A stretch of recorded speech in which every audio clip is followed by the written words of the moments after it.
Forget de-escalation, that oft-used buzzwords in diplomatic circles in past weeks. It's been a month and a half since Russia took over Crimea, and masked gunmen with a familiar look taking over police stations in eastern Ukraine city of Slaviansk, ignoring Kiev's ultimatum. Moscow denies once again that they're Russian. We're all Russians, one of the gunmen told the Reuters news agency, adding that borders are artificial. With pro-Russian separatists in control of public buildings elsewhere, there's even a new hotspot with at least 100 of them attacking the police headquarters of the city of Horlivka. Once again, the European Union scrambling. When they scheduled their meeting in Luxembourg this Monday, EU foreign ministers thought the focus might be on next Thursday's talks in Geneva with Russia and Ukraine. Instead, they came out of the meeting finding themselves considering stepped-up sanctions. After Crimea, is Moscow really making a move on eastern Ukraine? What should the West do? Today, in the France 24 debate, we're looking at escalation in eastern Ukraine. With us, he's a former advisor to German Chancellor Helmut Kohl and an ex-German ambassador to NATO, Joachim BITTERLICH. Many thanks for being with us again. Thanks as well to journalist Catherine Field. And we're joined by activist Anna GARMASH of the Euro-Maidan collective. And from Donetsk in eastern Ukraine, Elena, a translator who's Ukrainian but a pro-Russian activist. Thank you for joining us. The France 24 debate, where you can always join the conversation, and you have on Facebook and on Twitter our hashtag F24debate. Before we go to our panel, let's go to correspondent Gulliver Cragg, who is also in Donetsk. Gulliver, tell us where you've been today. Today I spent most of the day in Horlivka, according to its Ukrainian name, or Gorlovka, which is what all the residents of that city call it. That's the Russian pronunciation. And, well, we saw the pro-Russian activists. We arrived just after they'd taken over the police station, which I think involved quite a lot of violence and shooting. You could see the windows were broken. By the time we got there, though, the police who were there at the police station had said that they were going over to the pro-Russian side, and the police chief had been replaced. The demonstrators then went on to the town hall. It was a tense scene, and some people were behaving quite aggressively, it has to be said, but a lot of people weren't behaving very aggressively at all. They were very keen, actually, to talk to journalists. Certainly the scene seemed rather different to what was reported from Slaviansk by my own colleagues who went there. There, it seemed there was a high level of professionalism in these people who were taking control of the Secret Services headquarters and the police station there, and people were seen and filmed wandering around with weapons in Slaviansk. That wasn't the case in Horlovka. People told us that they had seized weapons from the police station, but certainly it wasn't a situation where you had armed men suddenly patrolling in the city. It much more looked like the kinds of actions that we've seen here in Donetsk and in other places with the pro-Russian demonstrators, who are certainly aggressive, but not sort of acting like they're soldiers, if you like. Stay with us, Gulliver, because we're going to listen to some of those voices of protesters. As you said, police in that town you visited switching sides in the escalation, as the escalation continues in several parts in eastern Ukraine. Masked and armed with baseball bats, they attacked the police headquarters in Horlivka. It's a group of 100 pro-Russian separatists determined to ransack the premises. And this city of 300,000 isn't the only one to witness their wrath. In Slaviansk, there is nothing to show that the rebels are obeying Kiev's ultimatum to leave. In fact, the armed pro-Russian fighters have tightened their grip by occupying government buildings. And the response? A warning issued that an anti-terrorist operation would begin unless the rebels laid down their arms. Meanwhile, in this region, the idea of a referendum has become a key demand from protesters. We, the people, work to earn money, but the authorities give us the finger. The most important thing is that we want autonomy from Kiev. We want all the money to remain here with us in the Donetsk region. And here in Donetsk, there is also a call for a referendum. We are not against a referendum. I am convinced that the vast majority of Ukrainians will vote in favor of an independent, democratic and united Ukraine. Even if Kiev stands by its word and calls for a vote, some will continue to be wary. The Kiev government came to power illegally. We don't recognize them. They're not a government. They're a gang of criminals. Ukraine's president has now called for the deployment of United Nations peacekeeping troops in the east of the country. Let's go back to Donetsk and Gulliver Cragg. Gulliver, the question we've been all asking ourselves is, who are these masked gunmen who we've seen in places like Slaviansk and who strongly resemble the ones that we saw in Crimea? Well, that is the question that the government in Kiev has already answered for its own purposes, I think. They have said that they definitely think that these men are Russian Special Forces officers. I can't comment on that according to what I've seen personally with my own eyes. Nobody's come up to me and admitted that that's who they are. And in the demonstrations, of course, people do always come up to you and show their Ukrainian ID, and they want to prove that they are Ukrainian. I mean, I think that the evidence that Russian special forces are involved and that Russian coordination is involved there is quite a lot of it. But it's important not to forget that people in these regions are extremely unhappy. They're extremely unhappy about their economic situation, which continues to get worse, and which lots of people in Horlivka told me had got worse since the beginning of the Maidan protests last November, that people had not been being paid and things like that. And so maybe there are Russian forces behind it, but they are finding pretty fertile ground in terms of the level of unsatisfaction among people in this region. And I think people in this region aren't really sure who to blame. And when people are encouraging them to blame the new government in Kiev, when they're looking around for someone to blame, then obviously the people who are currently in power are easy targets. And there's a lot of criticism that you can have against this government in Kiev. So I think if Russia is coordinating this, it is obviously finding people when it's trying to motivate people to join these demonstrations, it does find a lot of unsatisfied people. That said, it wasn't thousands of people protesting in Horlivka by any means, and it's a city of 300,000 people, and there were a few hundred who were at these demonstrations at the two buildings that the militants occupied today. Gulliver Cragg, many thanks for that update, and of course we'll check in with you as the situation evolves there. Let's stay in Donetsk and speak to you, Elena. What is it that you would like to see happen now? What do you want to see happen? Are you speaking with me? Yes. Yes. Should I comment something about the situation now in Ukraine? Do you want me to comment something? Yes. Tell me what you would like to see happen. Do you want to see the same thing that happened in Crimea happen in eastern Ukraine? Actually, the Crimea and the Donetsk region are very different. So there's no possibility to speak about the same situation. So here situation is very different. Crimea has been has had always an autonomous status, and here we are not autonomous, and we would like to be autonomous.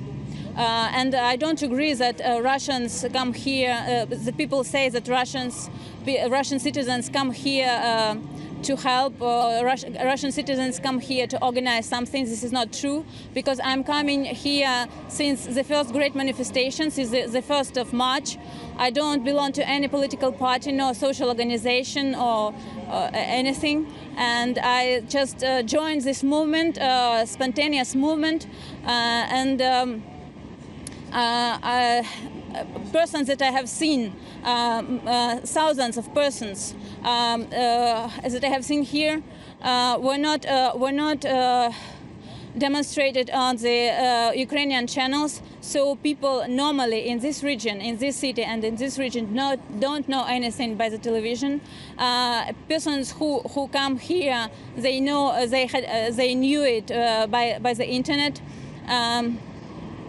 So persons who spoke before the public during manifestations were all Ukrainians. It's easy for a Russian-speaking person or any foreigner who speaks well Russian. It's easy to distinguish a person who lives here in Donetsk, in this region, from a person who lives in Russia, because we have a different accent. We are Russian-speaking, but our accent is different. Anna GARMASH, your reaction, you heard there that Crimea is not the same scenario, and that these aren't Russians that are whipping things up. These are Russian-speaking Ukrainians, quite different. Well, certainly Donetsk is very, very different from Crimea. That's entirely true. However, if we speak about Russians or Ukrainians actually organizing those attacks actually on government organizations, I'd rather say, well, I have feedback from Kharkiv. I've had this recently, and actually this feedback actually proves that at least half of the people are actually Russian, because as Elena said, you can distinguish people very easily from the Russian-speaking Ukrainians from the Russian-speaking Russians, actually, because the accents are very different. And the feedbacks I have from other cities, I don't have any from Donetsk, unfortunately, is that Russians are very much present. Catherine Field, in your view, who are the masked men? Well, we don't know for certain, but we're pretty sure that they are Russian special forces who have been sent in there just to agitate, to get things going. I mean, every indication is that that's who they are. Every indication is that's who they are, but we're getting firm denials from the Russian foreign minister. In fact, we can listen to the Russian foreign minister, Sergei Lavrov, insisting Moscow's in no way behind it. As for your hypothetical question, what would need to happen for Russian military intervention to take place, I don't even want to speculate. We are not interfering in Ukraine's internal affairs. That would not be in our interest, and we do not have agents there. Joachim BITTERLICH. He did say the same some weeks ago with regard to the Crimea. I think this is not a Russian provocation in the sense of preparation of a military intervention, but it's a provocation, it's an implication, which is obvious, in order, if you want to say, to raise the price, to put the price for the talks at the end of this week in Geneva at the right level from the Russian viewpoint. This means the Russians want to show and to underline that the government in Kiev is not able to settle the social and economic unrest in the country. Therefore, the Russians want to reach, what you mean, neutrality and a federalization of Ukraine. This is the objective. The White House has just confirmed that the CIA director visited Kiev over the weekend. Is that not going to fuel the narrative out of Moscow that, yes, perhaps Moscow's pulling some strings, but so is the West? Well, the West has committed so many mishandlings in that whole Ukrainian story. That's perhaps not the summit, but it's a part of the story. A part of the story. Right now, though, we're getting into a situation where I've got to ask you this question because things seem to be escalating and escalating. The Pentagon has come out with a statement now saying that over the weekend there was a Russian Fencer aircraft that flew over a U.S. military craft in the Black Sea repeatedly. This increase in provocation. Was this ever seen since the Cold War? Perhaps not. But at the same time, what is the aim of the Russians, if you want? If you take it in an objective, clear way, the Russians want to be dealt as, or to be treated as a superpower, at the same level as the Americans. And they would like to negotiate, as they have done with regard to Germany, as an example, to negotiate directly with the Americans the future status of Ukraine. That's the objective. Catherine Field? I think so. I think thinking about what Sergei Lavrov was saying, we could use that old phrase, he would say that, wouldn't he, that he wasn't involved. Certainly it's in the Russians' interest to have unrest on eastern Ukraine, to make it look as though they need to be involved to calm the situation down. It gives them a stronger hand if these talks open on Thursday in Geneva. So it plays into their narrative that it's not Moscow that's whipping this up. In fact, Moscow is the solution if there's this unrest in eastern Ukraine. And GARMASH, do you agree that this is all just bargaining ahead of a conference in Geneva? Maybe. The thing is, before what happened in Crimea, I actually could never imagine that Crimea would someday be, more or less part of Russia right now. In other words, I think they're trying to bargain right now, and as it was said before, that they're trying to get a stronger hand right now.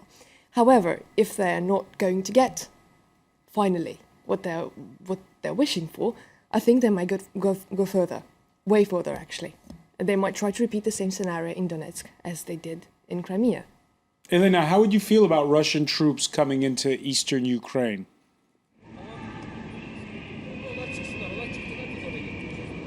Are you speaking with me? Yes. I don't have the exact information. I only know that on the Ukrainian I was asking, television how would you feel every about, day, hypothetically, how would you feel about it? How would you feel about the possibility of Russian troops coming in? How people? Okay, I see. Okay, as the majority of people here, we consider ourselves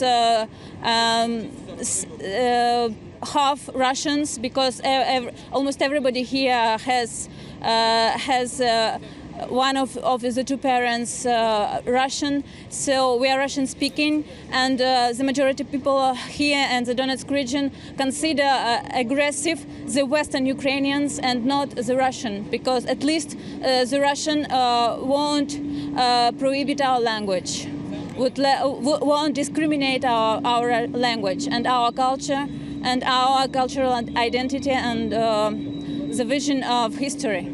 So you would welcome Russian troops? Personally, I consider, You would welcome Russian troops? Could you? Of course, nobody wants the war, because we have survived during the Second World War. Also, in every family, there is somebody who perished during the Second World War. So we wouldn't welcome it. But we need support. We need protection. All right, and people who come to the square, and the majority of people support Russia and welcome Russia to help us, to defend us. We'll pick up on those points when we come back. You're watching the France 24 debate.